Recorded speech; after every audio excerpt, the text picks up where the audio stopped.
What's up guys, magandang araw po sa lahat. This is Laging Handa Vlogs. For today's videos, tuwing ako'y pauwi ng Los Baños, galing ako ng Calamba, may napansin akong bagay na nakikita na kakaiba, para bang na kinakabahan ako. Kaya dali-dali ako umatras sa sasakyan ko. Unang kung nakita yung ulo ng tao, yun pala isang babae na nakahiga. Una kong sinasabi sa kanya, "Ate, okay ka lang?" Nararamdaman ko ang awa nung nakita ko siya sa sitwasyon niya. Hirap magsalita, hirap tumayo, hirap kumilos, hirap talaga na hirap siya. Siguro dahil sa 2 araw na daw siyang doong nakahiga at walang kain. Makikita mo, walang tubig, walang higaan, walang kumot, wala sa lahat. Sino bang tao na hindi maaawa sa sitwasyon niya? Talagang nakakadurog ng puso. Tinatanong ko siya, maayos naman siyang sumagot, pero mahina. Shout out dyan sa mga anak na magulang. Nakita ko dito sa tabing kalsada malapit sa Itit Resort si Ma'am Rachel Jimenez.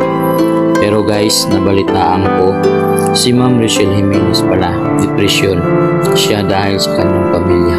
Sabi ng kapatid niya na si Ma'am Regine Karen Jimenez, tagal na daw siyang panahon hindi dinalaw ng mga anak niya at kanyang magulang sa kanila, Ma'am Regine. Kaya siya lalong na-depress. Mga dalaga at binata na daw mga anak niya. Hindi man lang daw siya dinalaw simula nung nagkasakit si Ma'am Rachel. Shout out dyan sa anak ni Ma'am Rachel. Mahalin niyo po ang magulang niyo habang buhay pas, kasi pag tayo pagpahingay ng Diyos, sigurado iiyak kayo. Hindi habang buhay makakasama at makikita ang magulang natin. Kaya habang buhay pa, mahalin natin ang magulang natin sa mga panahong kasama natin sila. Mensahe para sa anak. Anak, kung dumating man ang panahon na malalaki na kayo at mayroon na kayong sariling mundo, sana piliin pa rin umuwi sa bahay at tabihan ako sa pagtulog. Kung dumating man yung panahon na makisuyo ako sa mga bagay na hindi ko na kayang gawin, sana sundin mo pa rin ako. Kung dumating man ang panahon na mabagal na ako maglalakad, sana alalayan mo ako sa aking paglalakad. Kung dumating man ang mga panahon na hirap na akong bigkasin ang mga salita at di ko masabi ng maayos, sana piliin mo akong intindihin. Kung dumating man ang mga panahon na makakalimutan na ako, sana ipalala mo sa aking lahat ng mga maayos. Kung dumating man ang mga panahon na hindi maintindihan ang ugali ko, anak, sana pakahabaan mo ang pasensya mo at habaan mo ang iyong pag-uunawa mo. Gaya ng mga panahon na hinabaan ko ang pasensya ko tuwing hindi kita mapatulog nung sanggol ka pa, tuwing karga lang kita dahil ayaw mo magpalakad.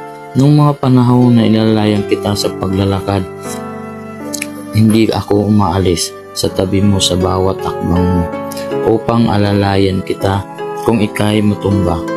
Nung mga panahon upang hindi ako makakatulog pag hindi ikaw ang katabi ko, dahil gusto ko yakapin kayo at kumutan ko kayo. Gusto ko pagising sa umaga kayo una kong makikita. Nung mga panahon na bulol ka pa magsalita, pero pinilit kong intindihin at turuan ka ng tama.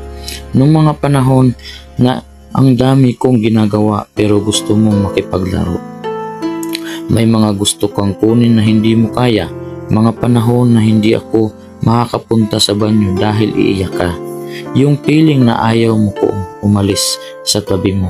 Anak, sana dumating man ang panahon na mawala na ako, lagi niyong iisipin na kayo ang pinakamamahal ko sa mundong ito. Gusto ko pong tumulong pero wala po akong kakayahan. Shout out dyan sa gustong tumulong na may kakayahang pagkakataon nyo na pong tumulong kahit sa maliit na paraan.